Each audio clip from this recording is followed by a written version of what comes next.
Kenyans, there is a lot happening in our country right now. Narrative development, a lot of distractions. And Kenyans, we have one problem, especially the young people. We, the youths, we are very forgetful. As you can see, there is a famous video, a familiar video that is playing on the background. The most notable phrases back then, the youths who protested in the Maandamano, that was an act of treason. Any young man you are going to see on the street, shoot them in the leg. They did not only say that in the national television, they went even as far as Al Jazeera, you remember very well. Some continued saying, we sympathize and move on because it is the norm, it is norm for every young man to die in this country. It went ahead that apparently we were told by the Inspector General of Police, a young man committed suicide by hitting his head against the wall. Kenyans, tafadhali na waomba. As Bob Marley said, in this great future, you can't forget your past. Every time, for everything that is happening in this country right now, you need to remind yourselves of this video. The likes of Shieni, the likes of Shege. For every one of us who participated in that Maandamano, the time to make us forget has now arrived. They will go to the church. They will seek baptism. They will be told, we now cleanse you in the name of the Lord. National prayer breakfast will be held. The likes of Duale and other leaders who voted yes for this finance bill, that is Farah Malim, and even these ministers, they will throng to the mosques and we shall forget them. They will start reducing the taxes. They will start to reverse some of the government programs they were pushing on that finance bill 2024. Wakenya, unga itaenda chini. Bei ya mafuta itaenda chini.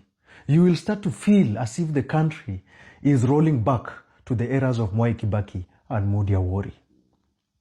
I want every young man, whatever you've been promised in the government, whatever you've been promised in that political party or that aspirants meeting you attended yesterday, just know the blood of every Kenyan who lost their life here will be in your hands.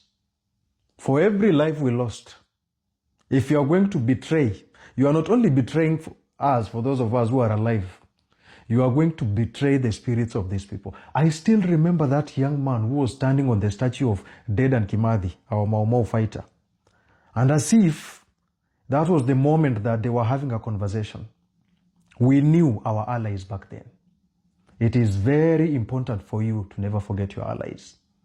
See these members of parliaments, judge them, carry a book, carry a notebook, a tick box. Let us judge them not by what they said, but by what they do.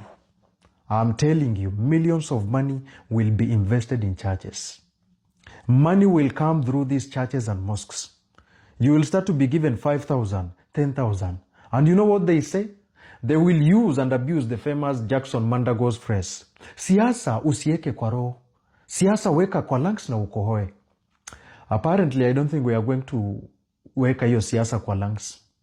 Lazima every Kenyan youth, lazima muweke siasa kwa roho. Because this is a matter of life and death. And mind you, up to now, nobody has been brought to book for the number of lives lost. Nobody, those shooters, the people who tear-gassed, and even they went to a level of tear-gassing international journalists. And they even denied when BBC brought about blood parliament. Kenyans, mina waomba sana. Tunasahau. Vijana sahi ni kuongoja tu. Nani ametusi mwingine TikTok, Instagram, ni video nani imelik. Unajua nani ana trend. Those things are not important. You are so busy identifying every name of the leaker, every name of the chaser, but you cannot even chase the national agenda and what's happening in our country. What is the relevance of young people? And you know, this is what Francis Imbuga said. When the madness of an entire nation disturbs a solitary mind, it is not enough to call the person a madman. Mujikumbushe wa Kenya. Sikizeni nyimbo ya kina Kinkaka wajinga sisi. Sikizeni, akina Bien, tuko pabaya leo kuliko jana. Let us remind ourselves of this struggle. Because we are living in the age of distraction. Saa zingine nashangaa what's happening on Twitter.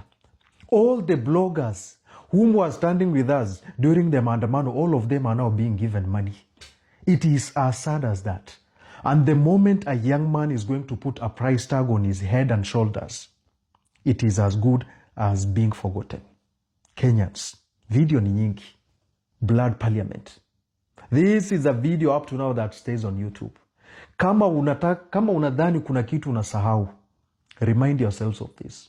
The same way you are waking up in the morning to pray to your Lord, the same way you are waking up in the morning to brush your teeth, to comb your head. Na waomba sana, Kenyans, let us not be forgetful. This is not the war of Kalenjin, Kikuyus, Jaluos, Kisis. No. This is the war for the number of the future that was taken from the young people whom we protested that day.